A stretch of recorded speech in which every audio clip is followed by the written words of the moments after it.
సంగారెడ్డి జిల్లాలో తెల్లాపూర్ కొల్లూరులో జంట హత్యల కలకలం రేపింది. జ్యోతిరావు పులే కాలనీలో తల్లి కొడుకులు దారుణ హత్యకు గురయ్యారు. నారాయణపేట జిల్లా కర్నీ గ్రామానికి చెందినటువంటి శివతో మహబూబ్ నగర్ జిల్లా వనపర్తికి చెందిన చంద్రకళ సహజీవనం చేస్తున్నారు. గత కొంతకాలంగా శివతో చంద్రకళ లివింగ్ రిలేషన్లో ఉంది.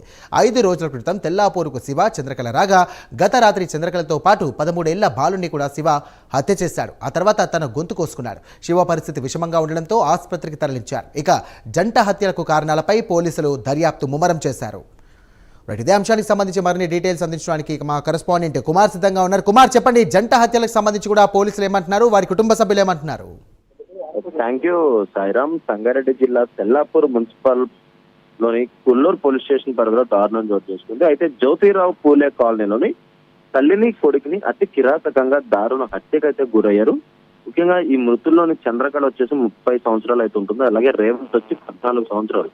వీళ్ళిద్దరూ కూడా తల్లి కొడుకులుగా అయితే పోలీసులు గుర్తించారు. అయితే నారాయణపేట మక్కల మండలంలోని కర్నీ గ్రామానికి చెందిన శివ అనే వ్యక్తి మహబూబ్ నగర్ జిల్లా వనపర్తికి చెందిన చంద్రకళతో కొద్ది కాలంగా లివింగ్ రిలేషన్షిప్ లో ఉన్నట్లు కూడా పోలీసులు అయితే గుర్తించారు. నిన్న రాత్రి శివ అనే వ్యక్తి చంద్రకళను అలాగే తన కుమారుడైన రేవంత్ ను చంపి తను కూడా గొంతు కోసుకున్నట్లయితే సమాచారం అయింది. అయితే రక్తపు గాయాలతో ఉన్న శివను వెంటనే చికిత్స కోసం స్థానిక ప్రైవేట్ ఆసుపత్రికి అయితే పోలీసులు అయితే తరలించడం జరిగింది. అయితే అసలు వీళ్ళిద్దరి మధ్యన ఏం జరిగింది అనేది అయితే ప్రస్తుతం ఇంకా తెలియాల్సింది. అయితే ఈ జంట హత్యలు ప్రస్తుతం ఒక కలకలం రేపిందనే చెప్పొచ్చు.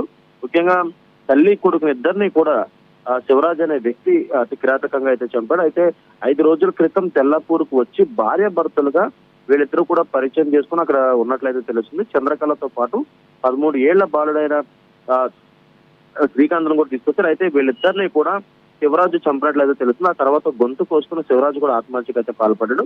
ప్రస్తుతం శివరాజు పరిస్థితి విషమంగా ఉండడంతో కూడా పోలీసులు ఆసుపత్రికి అయితే తరలించారు. ఈ జంట హత్యల కారణాలపై పోలీసులు ఇప్పటికే కేసు కూడా నమోదు చేశారు. అయితే అసలు ఏం జరిగిందంటే వీళ్ళిద్దరూ ఎన్నాళ్ళ నుంచి లివింగ్ రిలేషన్షిప్ లో ఉన్నారనే దానిపై ప్రస్తుతం పోలీసులు విచారణ అయితే కొనసాగిస్తున్నారు. ఆత్మహత్య చేసుకున్నట్టుగా తెలుస్తుంది. అసలు శివ ఏం పని చేస్తాడు, దీనికి సంబంధించి కూడా వివరాలు ఏమైనా తెలుసాయా?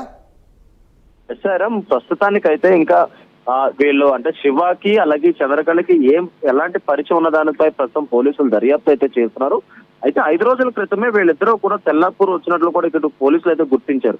అయితే వీళ్ళిద్దరికి ఎంతకాలం నుంచి పరిచయం ఉందో, అసలు వీళ్ళిద్దరి మధ్యన ఏం విభేదాలు వచ్చినాయి అనేది అయితే ఇంకా తెలియాల్సి ఉంది. ముఖ్యంగా చంద్రకళకి ఇదివరకే పెళ్ళయి 13 ఏళ్ల బాలుడు కూడా ఉన్నట్లయితే తెలుస్తుంది. అయితే శివతోని అలాగే చంద్రకళ ఇద్దరు కూడా లివింగ్ రిలేషన్షిప్ లో ఉన్నట్లయితే పోలీసులు అయితే గుర్తించారు. ప్రస్తుతం ఈ హత్యకు సంబంధించి అంటే ఈ జంట హత్యలకు సంబంధించి పోలీసులు కేసు నమోదు చేశారు. అయితే శివరాజ్ కూడా ఆత్మహత్యకు పాల్పడడంతో కూడా ఈ కేసులో ఇంకా ఒక క్లారిటీ అయితే రాలేదు. శివరాజ్ కూడా తన గొంతు కోసుకుని ఆత్మహత్య చేసుకోవడానికి అయితే ప్రయత్నించారు. అయితే ఈ లోపు పోలీసులు కూడా ఘటనా స్థలానికి చేరుకోవడంతో కూడా అతని పరిస్థితి అప్పటికే విషమంగా ఉండడంతో వెంటనే అతనిని దగ్గరలో ఉన్న ఆసుపత్రికి అయితే తరలించారు. ప్రస్తుతం అతనికి అయితే చికిత్స అందిస్తున్నారు. ప్రస్తుతం అతని పరిస్థితి ఇంకా విషమంగానే ఉన్నట్లు కూడా డాక్టర్లు అయితే చెప్తున్నారు.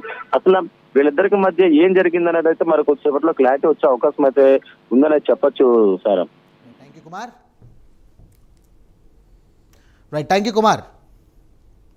తల్లి కొడుకులు చనిపోయి రక్తం మరుగులో పడి ఉన్నారని ఇంకొక వ్యక్తి కొనవుతో కొట్టుకుంటున్న కాల్ వచ్చింది. దాని ప్రకారం మేము వెళ్ళి చూస్తే లోపల రూమ్లో తల్లి కొడుకులు ఇద్దరు కూడా గొంతు పోయబడి రక్తం మరుగులో పడి చనిపోయి ఉన్నారు. ఇంకో వ్యక్తి ఎవరైతే ఉన్నారో అతను కూడా గొంతు పోయబడి ఉన్నది. మరి అతన్ని చంపిడా లేకపోతే వేరే వాళ్ళు ఎవరైనా వచ్చి చేసి అనేది ఇంకా మా దర్యాప్తు చేస్తుంది. తర్వాత పూర్తి కూడా తర్వాత చెప్తాం. ఈ చనిపోయిన వాళ్ళు లేడీ తల్లి కొడుకులు మాత్రం మహబూబ్నగర్కి సంబంధించిన వాళ్ళు. ఇతని శివ అని ఇతను ఉన్నాడు, ఇతను మన వనపర్తికి సంబంధించిన వీళ్ళిద్దరు లివింగ్ రిలేషన్షిప్లో ఉన్నట్టు తెలిసింది అదొక దర్యాప్తు. తర్వాత ఇన్సిడెంట్ అయిన తర్వాత ఇమీడియట్లీ మేము క్లూస్ టీమ్ పిలవడం జరిగింది. అదేవిధంగా ఆ సంఘటనా స్థలంలో ఫింగర్ ప్రింట్స్ కూడా సేకరించడం జరిగింది. కేసుకు సంబంధించి పూర్తి వివరాలు తెలిసిన తర్వాత దర్యాప్తు తదనంతరము ప్రెస్ మీట్ పెట్టి పూర్తి వివరాలు తెలియజేయడం జరుగుతుంది. ఒక ఇంట్లో